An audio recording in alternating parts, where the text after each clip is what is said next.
you all to close your eyes, and I want you to imagine yourself in your happy place. Imagine yourself relaxing on the beach, chilling with your homies, whatever you like to do.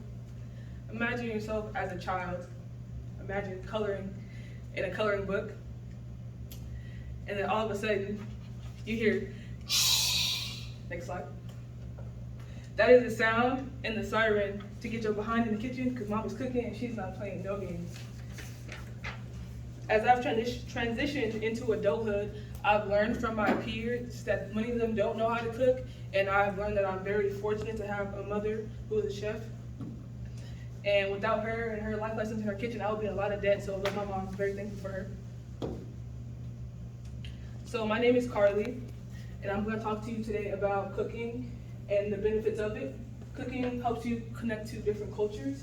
It gives you control over your dietary needs, and I'm going to show you how to save a coin while doing so. So let's say you are from Peru, or your family is from Peru, right?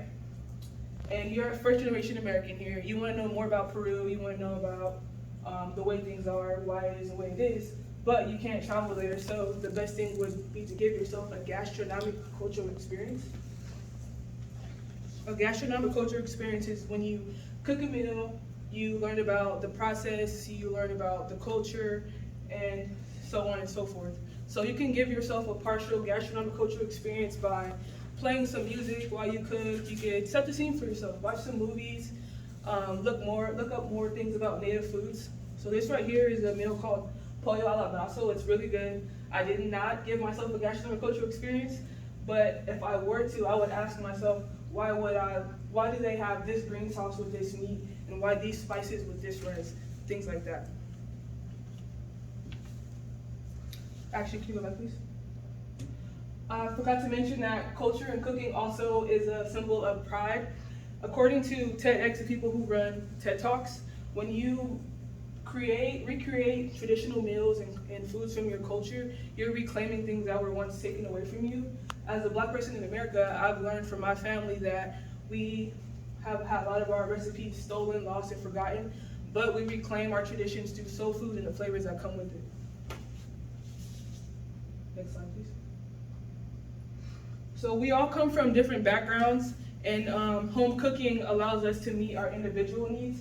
Many of us have allergies to milk, nuts, fish, preservatives that are often found in fast food, and all restaurants can't meet our individual needs.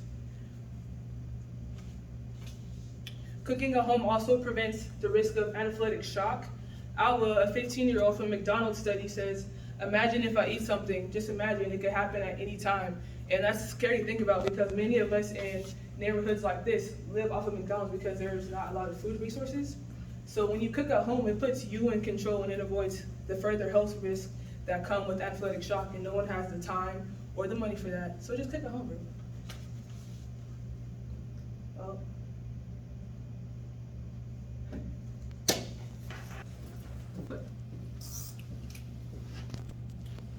So cooking also prevents sporadic spending. Most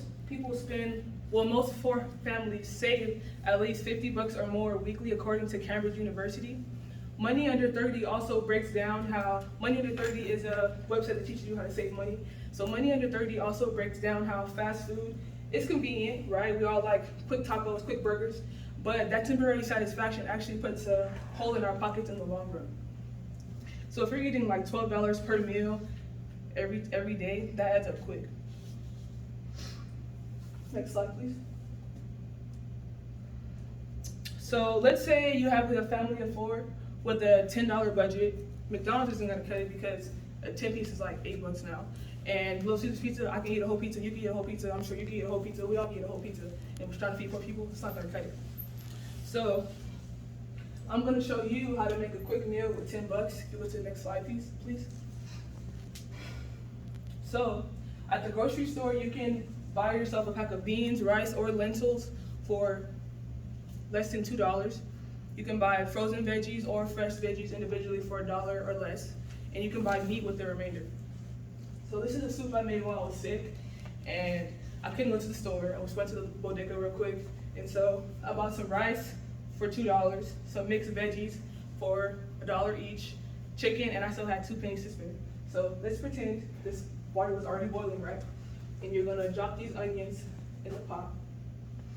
And then after that's started, you're gonna include your culture here. You can do Peruvian, you can do African, you can do Puerto Rican, you can do Mexican, Italian, so you can do pretty much anything with that. And after you have your broth established, you can throw in some chicken. It doesn't have to be breast or whatever. It could be bone in, bone out. And after that reaches 165 degrees, you're gonna throw in your vegetables and let it stand. Next slide, please. And you can cook some rice while that's going, or you can cook it after, it doesn't really matter. And then you're gonna serve your 4 family their bowls of rice, and boom, next slide, you just made some rice soup on a budget.